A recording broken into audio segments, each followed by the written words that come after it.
Correspondent Jim Shuter obtained those documents. He is joining me now from Washington, and correspondent Jumana Karachi is with us from Amman. She has recently returned from a deployment in Qatar. Jim, these documents were secret before you obtained them. Now both sides have been publicly reacting and commenting on CNN's reporting. Why are these documents so key to understanding the roots of this crisis, and what does the timing of their release mean? Well, it gives you such a remarkable view inside these extremely important high-level relationships going back to 2013. After all, a handwritten agreement signed by the royals of these countries, of Saudi Arabia, of Qatar and Kuwait, and then in 2014 adding Bahrain, the UAE, and Abu Dhabi.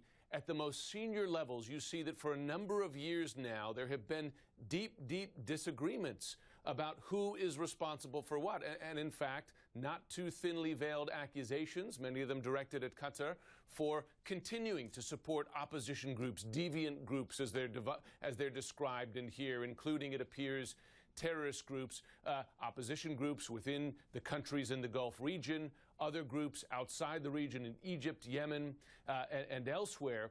It shows you that this has been an issue for some time, and that great effort was made at the highest levels, in private, in secret, to try to make progress on these issues. And yet now, 3 and 4 years later, they are coming out in public, as we've seen with the blockade, and now with the release of these agreements, and in effect giving fuel to both sides, right? As you say, Becky, both sides pointing to the other to say that you did not fulfill your agreements, your commitments here, and neither did you. And I think, listen, let's be honest, these agreements coming to the fore in public light because some sides in this division want to make a point, right, about where they think the mistakes were made and who is responsible. Really remarkable to see these laid out in such stark form and so public from what were really the most private senior meetings, senior-level meetings that really could be possible there. Jim, Washington's top diplomat, Rex Tillerson, says that he is in region to help de-escalate this crisis. But his comments about Qatar's position being reasonable, somewhat of a surprise, certainly to, I would expect, the other side of this, and in stark contrast, it seems at least, to messaging from the White House. Your thoughts? Yeah. It's a remarkable... Tillerson has two mountains to climb here, right, in effect. I mean, he's got the mountain of trying to bring these divided parties closer together, at least finding a path to bring them closer together, really just to avoid escalation. But he has this other mountain in that his commander-in-chief, some weeks ago, basically, via Twitter, as is his way, put himself on one side of this division. President Trump tweeting, accusing Qatar of supporting terrorism, etc., after his visit to Saudi Arabia. Now you have the Secretary of State coming and saying, listen, the U.S. is going to be a mediator here.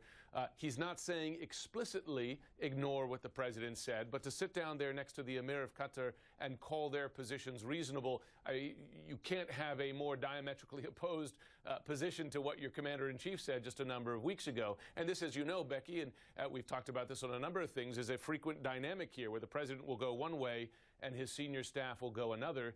The question is, where is the real power center in the policy? And that must be very difficult for the Gulf nations to deal with, because they will say, I imagine, well, the president was just here and he said X, and now you're here and you're saying Y. You know, how do we circle that square, as it were?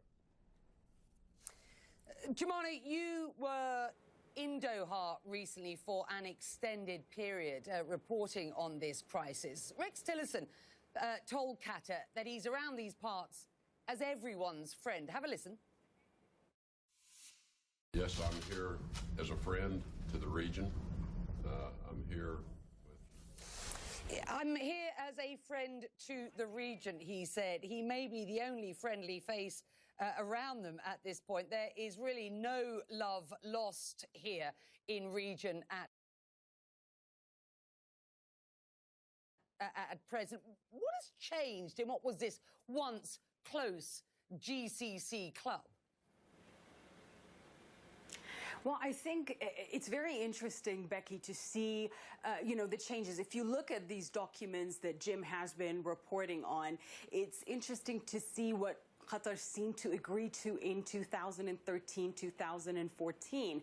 Perhaps an indication of these issues reemerging every time we see some sort of change in power or change in succession lines in this region. Back in 2013, 2014, when these agreements were signed, this is when you saw that transition of power taking place in Qatar, when Sheikh Hamad bin Khalifa Al Thani, the father of the current emir, handed over power to his son. And Sheikh Hamad was seen as the man. He was credited for transforming Qatar. He was seen as, Qatar under his rule emerged as a very influential regional and international player. And it's that time when Qatar really emerged as a source of irritation for its bigger and stronger neighbors like Saudi Arabia and the UAE. And it was also at that time when those agreements were signed, Becky, as you know, it was King Abdullah of Saudi Arabia, the last agreement signed just weeks before his death. So now we're seeing these issues re-emerge. As Jim pointed out, this is not something new. This has been going on for some time.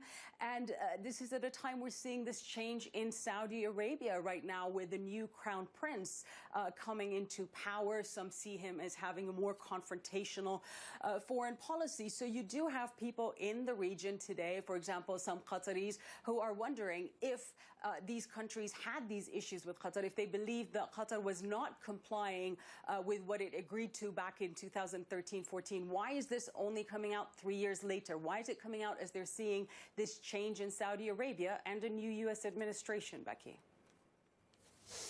Jumana Karachi, today reporting for you out of Amman, and Jim out of Washington. Thank you so much, both of you. Well, from a war of words here to a real war.